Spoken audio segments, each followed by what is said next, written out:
Exercise 8.1 question number 5. Given sec theta is equal to 13 upon 12. Calculate all other trigonometric ratios. तो हमें sec theta given है, बाकी सारे trigonometric ratios निकालने हैं। तो सबसे पहले मैंने रैंडमली एक ट्रायंगल ड्रॉ किया, एक राइट एंगल ट्रायंगल।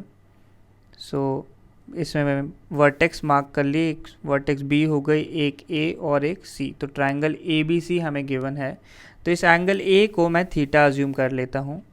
तो इस थीटा की जो ऑपोजिट साइड होने वाली है, ऑपोजिट साइड को हम लोग परपेंडिकुलर कह के रेफ़र करते हैं, और जो एडजेसेंट साइड होती है, जो साथ वाली साइड होती है, ये होती है एडजेसेंट साइड, इसे हम बोलते हैं बेस।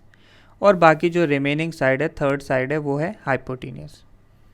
तो सेक फंक्शन, सेक का जो रेशो है, इसे हम लिख सकते हैं hypotenuse upon base. Hypotenuse upon base की फॉर्म में सेक को रेफ़र किया जाता है। तो हम एंगल थीटा के रिस्पेक्ट में बात कर रहे हैं, तो थीटा के रिस्पेक्ट में बेस हो गई साइड ए बी। हाइपोटेन्यूस तो साइड ए सी ही है और बेस हो जाएगी साइड ए बी। तो ये वैल्यू हमें गिवन है क्वेश्चन में 13/12। तो ये रेशो 13/12 है। तो रेशो गिवन है तो हम इसे किसी कांस्टेंट से मल्टीप्लाई करके लिख सकते हैं। ए सी की वैल्यू हो जाएगी कुछ 13K और ए बी की वैल्यू बन जाएगी कुछ 12K। तो यहाँ से हमें रिमेनिंग साइड बी सी निकालना है जो परपेंडिकुलर है। सो उसके लिए हम लोग यूज़ करने वाले हैं पाइथागोरस थ्योरम।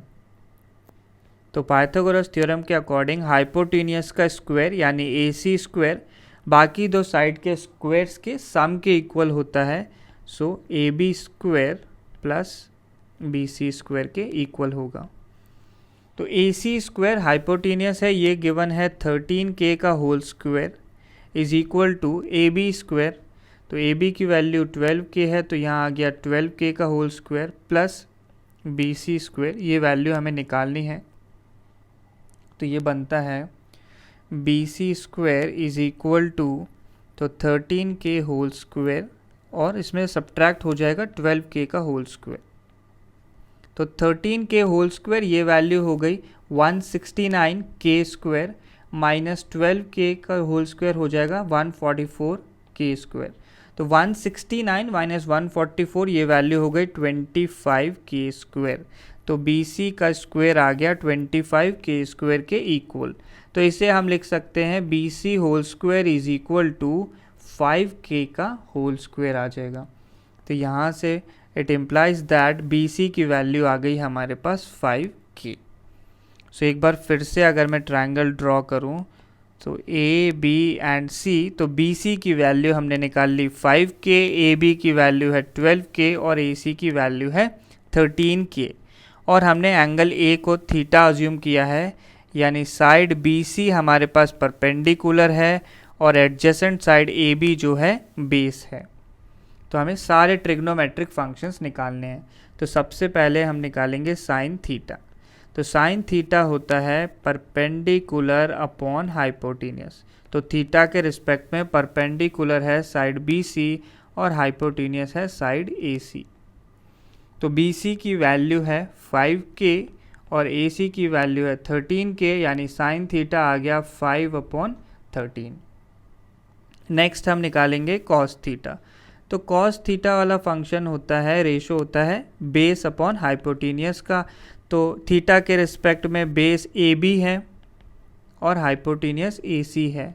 AB की वैल्यू है 12K और AC की वैल्यू है 13K। तो कॉस थीटा आ गया हमारे पास 12/13। Next tan theta. Tan theta का रेशो होता है परपेंडिकुलर अपॉन बेस का। तो यहाँ पे परपेंडिकुलर साइड BC है, थीटा के रिस्पेक्ट में देख रहे हैं हम, और बेस है AB। BC की वैल्यू है 5K और AB की वैल्यू है 12K। तो टैन थीटा की वैल्यू आ गई 5/12। तो 3 रेशो हमने निकाल लिए हैं, बाकी रिमेनिंग रह गए हैं कॉट थीटा और कोसेक थीटा। सो सबसे पहले निकाल लेते हैं कॉट थीटा। कॉट थीटा जो है टैन थीटा का ही रेसिप्रोकल होता है। तो ये वैल्यू बन जाएगी 1/, अब टैन थीटा की वैल्यू हमने निकाली है 5/12। तो ये कॉट थीटा बन गया 12/5। नेक्स्ट अब लास्ट रह गया है हमारे पास कोसेक थीटा। कोसेक थीटा होता है 1 अपॉन साइन थीटा।